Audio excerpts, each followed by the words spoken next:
Bismillahirrohmanirrohim. Assalamualaikum warahmatullahi wabarakatuh. Kami dari kelompok 6 akan membahas tentang heterogenitas dan homogenitas masyarakat dengan konsekuensi sosialnya. Presentasi kali ini akan dibawakan oleh Nurbaiti, Nurul Aita, dan Tisa Rajmambar. Kami dari PAIE semester 7.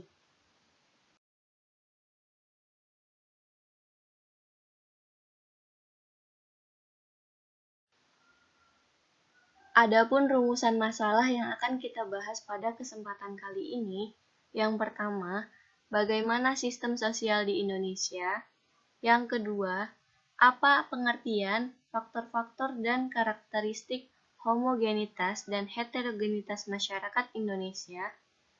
Lalu selanjutnya terakhir yaitu bagaimana heterogenitas dan homogenitas masyarakat dengan konsekuensi sosialnya. Pembahasan pertama, yaitu sistem sosial di Indonesia, akan dibawakan oleh Nurul Aita.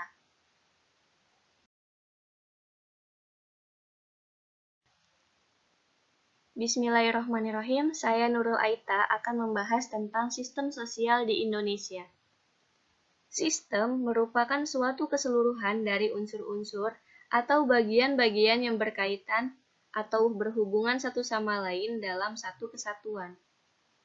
Nah, adapun pengertian dari suatu sistem sosial dapat diartikan sebagai suatu keseluruhan dari unsur-unsur sosial yang berkaitan dan berhubungan satu sama lain serta saling mempengaruhi. Adapun pengertian lain dari sistem sosial merupakan sistem interaksi yang berlangsung antara dua pelaku atau lebih yang masing-masing mengandung fungsi dalam suatu satuan masyarakat. Sistem sosial dapat dipahami sebagai suatu sistem atau pemulaan dari hubungan-hubungan sosial yang terdapat dan berkembang dalam masyarakat tertentu, sebagai wahana fungsional dalam masyarakat tersebut. Adapun pengertian sosial itu sendiri yaitu adalah hal-hal yang berkenaan dengan kemasyarakatan atau sifat-sifat kemasyarakatan dan yang memperhatikan kepentingan umum. Maka, untuk itu, sistem sosial Indonesia dibangun atas keberagaman suku bangsa, ras, agama, dan keberagaman kelompok serta golongan. Kebinekaan tersebut merupakan suatu kekayaan sekaligus menyimpan potensi konflik yang krusial. Untuk meredam atau menetralisir potensi konflik yang krusial adalah dengan adanya loyalitas ganda yang dapat menetralisir konflik antara kesatuan sosial dengan kesatuan sosial lainnya. Artinya, seseorang atau individu dalam masyarakat diharapkan memiliki identitas yang beragam dari berbagai kelompok-kelompok masyarakat yang ada dalam sistem sosial, sehingga tidak ada keyakinan atau kepercayaan tunggal terhadap satu identitas. Dengan demikian, identitas ganda yang dimiliki seseorang atau individu dapat mengurangi kepercayaan yang berlebih-lebihan terhadap simbol identitas tersebut. Namun, kita tidak akan membahas lebih jauh tentang konflik krusial tersebut. Yang akan kita bahas yaitu tentang homogenitas dan heterogenitas masyarakat dengan konsekuensi sosialnya. Selanjutnya, pemateri kedua akan dibahas oleh Tisa Rajmambar, yang akan membahas tentang apa itu homogenitas dan heterogenitas. Terima kasih.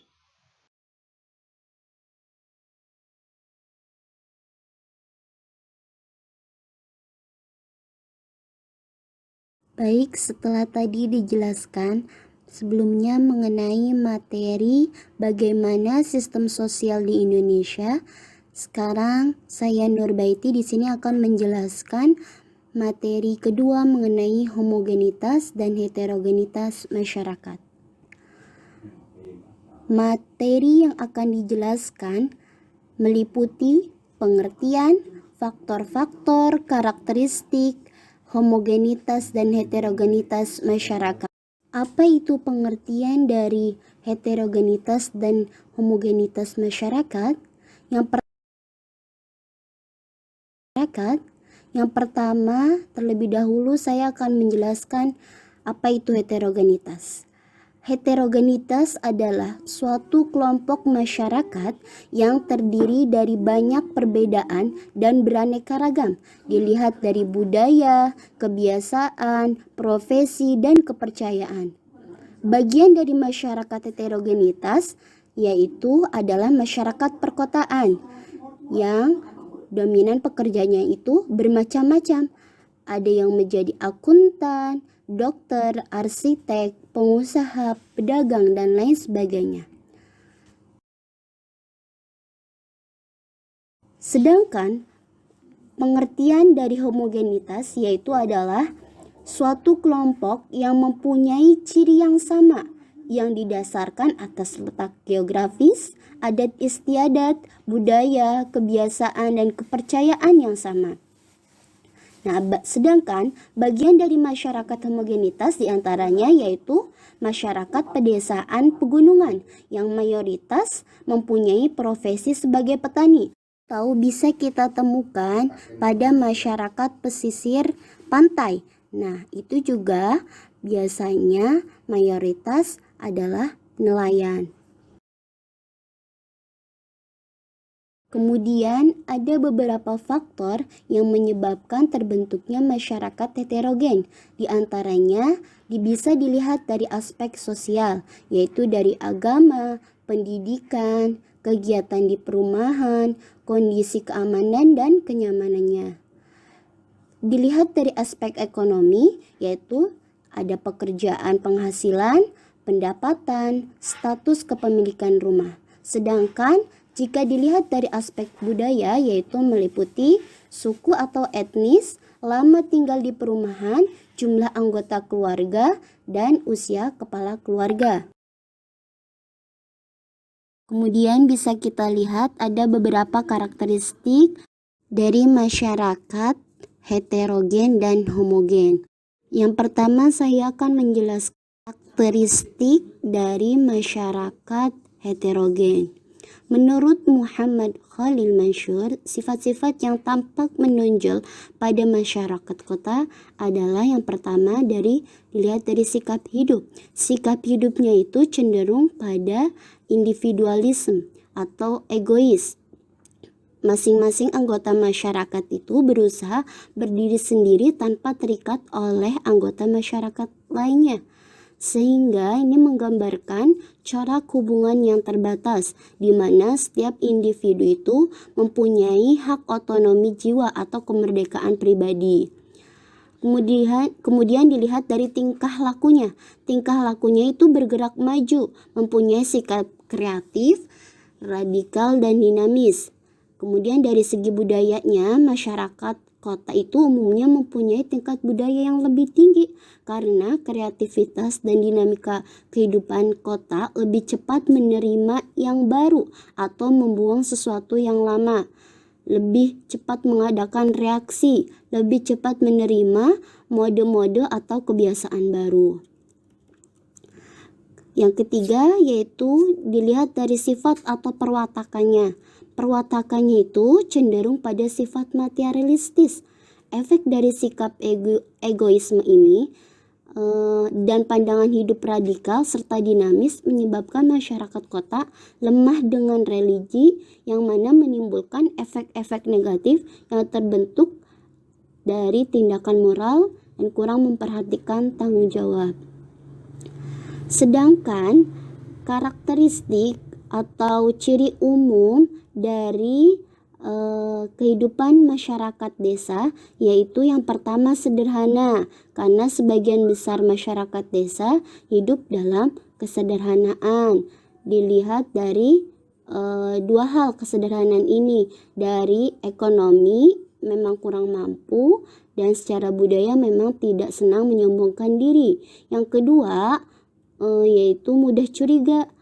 Secara umum masyarakat desa ini menaruh curiga pada hal-hal yang baru di luar dirinya yang belum dipahami dan seseorang atau sekelompok yang bagi komunitas mereka dianggap asing. Kemudian menjunjung tinggi ungguh-ungguh.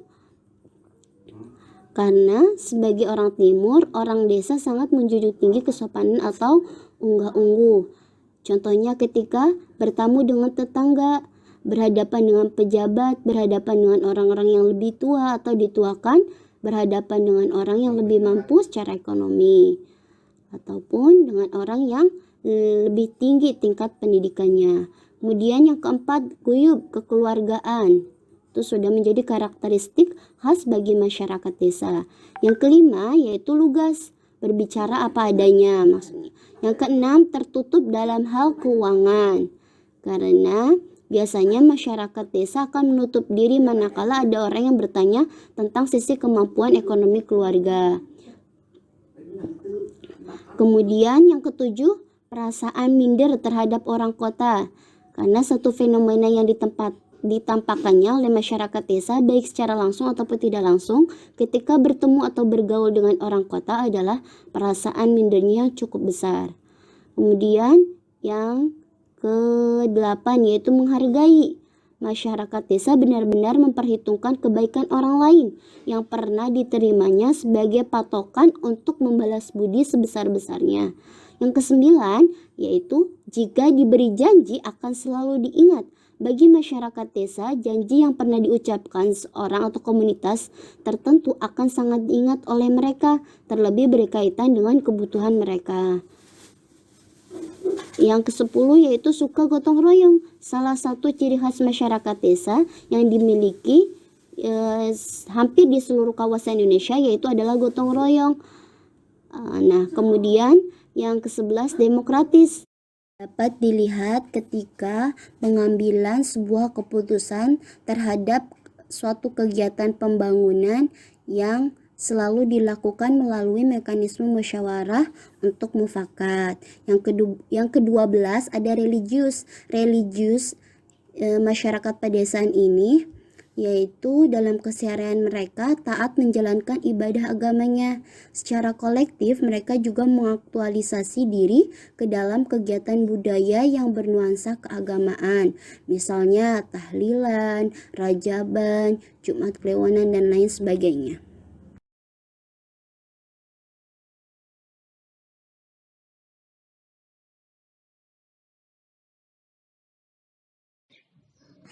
Bismillahirrahmanirrahim. Baik, di sini saya Tisa Rajmambar sebagai pemateri ketiga yang akan membahas tentang materi heterogenitas dan homogenitas masyarakat dengan konsekuensi sosialnya. Langsung saja, Indonesia memang negara yang sangat kompleks dalam bidang struktur sosial, begitu pula dalam bidang budaya, sebagaimana telah digambarkan sebelumnya. Bahkan, mudah dapat dipahami bahwa keadaan tersebut mengimplikasikan pula terjadinya keberagaman pada aspek-aspek kehidupan yang lainnya, seperti bahasa, hukum, kecenderungan dalam memilih lapangan pekerjaan, dan tata krama pergaulan. Kemudian, sesungguhnya bangsa Indonesia memiliki berbagai senjata yang amat ampuh untuk membasmi segala anasir kekuatan sentrifugal yang bersembunyi dalam tubuh masyarakat Indonesia. Senjata-senjata tersebut adalah antara lain berbagai gagasan cemerlang yang ditawarkan sebagai upaya untuk memecahkan masalah yang menghadang bangsa ini. Sebagaimana telah disebutkan di depan, berbagai kearifan lokal yang dimiliki oleh masing-masing wilayah di lingkungan Indonesia dan yang amat penting adalah Pancasila. Dengan nilai-nilai dasar yang luhur yang terkandung di dalamnya, apabila senjata-senjata ampuh itu digunakan dengan tepat secara konstekstual, dapat diyakini pembinaan kesatuan bangsa. Sekian yang dapat saya sampaikan, kurang dan kurangnya mohon maaf. Mungkin itu saja yang dapat kami sampaikan. Kurang lebihnya mohon maaf. Wallahul muwaffiq ila aqwamit thoriq. Wassalamualaikum warahmatullahi wabarakatuh.